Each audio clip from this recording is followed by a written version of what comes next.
It is March 30th, 2021, lesson 150.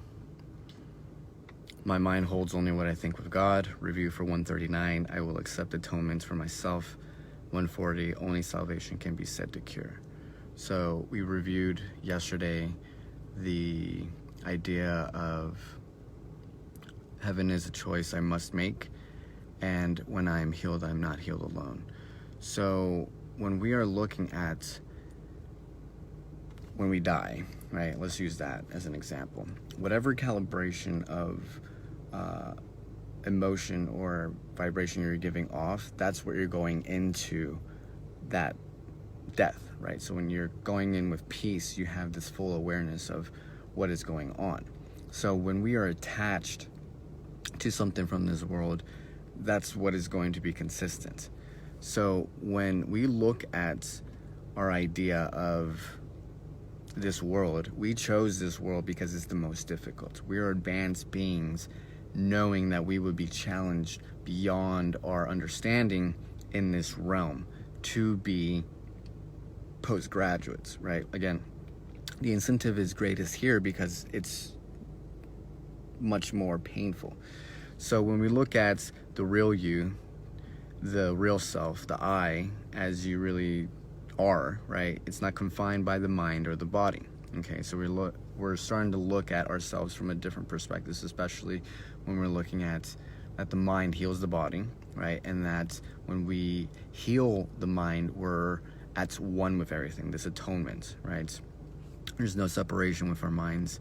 And now we're starting to see our real beingness, our real self. It's like a screen on a cinema show, right? Your real self is the changeless screen and the fitting pictures on the world. So the self of us, the screen, never moves, but all the pictures on the screen do.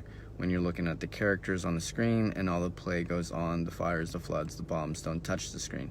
The fires don't burn it, the floods don't wet it, the bombs don't destroy it. The screen, like our very own self, is changeless, untouchable, perfect. That's why when we look at A Course in Miracles, we look at that which is true, which is not true, which is inconsistency. That which changes is not true. So now we're taking in consideration what is the most important thing here, because if there were no illusion, then there will be no enlightenment, right? Very Buddhist philosophy, right? It is through the world and ultimately through you that the unmanifested knows itself, and that is the real understanding of self-realization, okay? The world is needed for the unmanifested to be realized. You are here to enable the divine purpose of the universe to unfold, and that is how important you are. So through you, you are being the conduit which this unmanifested is being manifested, if you want to call it that. And that is through these flow states. This is through presence. You can do that through art. You can do that through meditation, any kind of sports like jiu-jitsu, extreme sports, video games, right?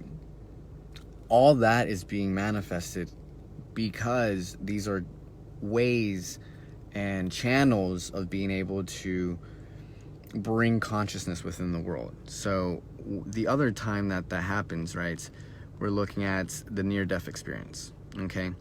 And in the Tibetan Book of the Dead, they describe it as the luminous splendor of the colorless light of emptiness. And it says it is known as your own true self. The portal opens up only very briefly unless you have already encountered the dimension of the unmanifested in your life. You will likely miss it. Most people carry too much residual resistance, too much fear, too much attachment to sensory experience, too much identification with the manifested world, so they see the portal, turn away in fear, and then lose consciousness. Most of what happens after that is involuntary and automatic. Eventually there will be another round of birth and death. Their presence wasn't strong enough yet for the conscious immortality. So again, we're looking at the idea of once we start leaving this world, we transcend, right? So we can do that within this realm, and that's what allows us to see vision and purpose, because we are now self-transcendent. So that's what we do here.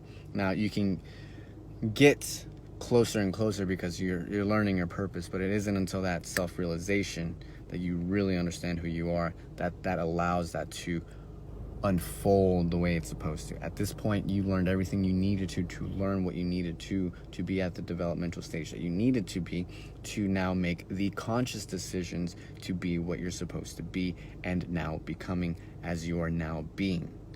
So, as you take all that, now we are understanding that you accept atonement for yourself. Yourself means that which is the higher I, right? And only salvation can be said to cure. So once you continuously choose atonement, then you will continuously be saved and cured, because when you are healed, you heal others. When you heal yourself, you heal in the world. And also the importance of understanding that life is just a decision, okay? Every single time that you make these decisions, right, it's based on your conscious awareness of who you are at that single moment.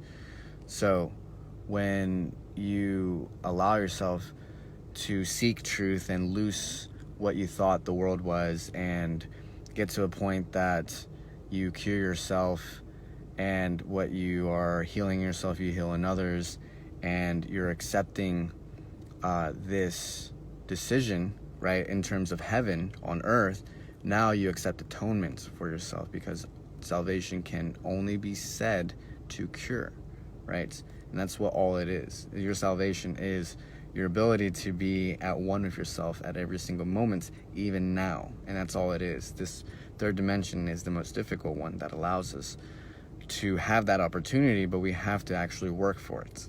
Because if we were already enlightened, then there wouldn't be any incentive to actually work towards it.